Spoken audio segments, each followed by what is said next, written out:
লোকটি ঘুম থেকে উঠে দেখল যে তার দাঁতগুলো মুচমুচে চীনাবাদামের মতো হালকা টানতে গাপ করে একটা একটা করে পড়ে যাচ্ছে। সে কিছু বুঝে ওঠার আগে ফুস এক মুখ কালো রক্ত মেঝেতে ছিটিয়ে বলল। আরও ভয়ঙ্কর বিষয় হলো জানালার বাইরে রাস্তায় শত শত নিয়ন্ত্রণহীন টেসলা পাগলা ষাঁড়ের মতো ঠং ঠং করে ধাক্কাকে এক বিশাল ইস্পাতের পাহাড় তৈরি করেছে, যার ভেতরে সব ছিল চালকবিহীন ভুতুড়ে গাড়ি।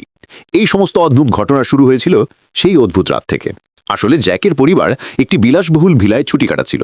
হঠাৎ মাঝরাতে কেউ একজন এসে পা বলের মতো স্টিলের দরজা ধাক্কাতে শুরু করে। ভেতরে যারা এলো তারা নিজেদের বাড়ির মালিক বলে দাবি করা দুই অপরহিত ব্যক্তি। তারা বলল শহরের সব ব্যবস্থা ভেঙে পড়েছে এবং এই ভিআইয়েরও কোনো খোঁজ নেই। প্রথমে জ্যাক ভেবেছিল তারা হয়তো কিছু টাকা হাতিয়ে নেওয়ার জন্য এমনটা করছে, কিন্তু পরের দিন আসল দুঃস্বপ্ন শুরু হয়। বাড়ির মালিক কৃষ্ণাঙ্গ লোকটি একটু শ্বাস নিতে সমুদ্র সৈকতে যায়। সে সেখানে মাটিতে একটা দামি ঘড়ি দেখতে পায়। সে যখন সেটি তুলে নিতে যাচ্ছিল তখন দেখলো ঘড়িতে একটি কাঁটা হাতের কবজিতে পড়া। চারদিকে তাকিয়ে দেখলো পুরো সৈকত জুড়ে মানুষের দেহের অংশ ছড়িয়ে আছে। ঠিক সেই সময় একটি যাত্রীবাহী বিমান তার দিকে ধেয়ে আসে। সে তাড়াতাড়ি সমুদ্রের ধারের একটি বাড়িতে লুকিয়ে পড়ে এবং সৌভাগ্যক্রমে বেঁচে যায়। যখন সেই ঘটনাটি মহিলা ভাড়াটিকে জানাচ্ছিল তখন হঠাৎ একটি কর্কশ শব্দ তরঙ্গ আক্রমণ করে, যাতে মনে হচ্ছিল সবার মাথা পেটে যাবে।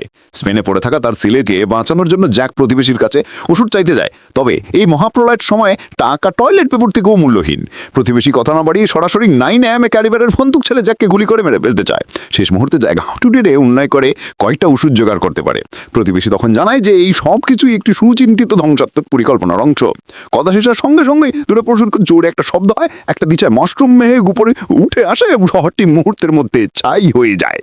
ফলস্বরূপ আপনি কি মনে করেন যখন প্রাপ্তবয়স্করা হতাশায় মৃত্যুর জন্য অপেক্ষা করছিল তখন জ্যাকের ছোট্ট মেয়েটি ভুল করে একজন ধনীর ভূগর্ভস্থ বাংকারে ঢুকে পড়লো।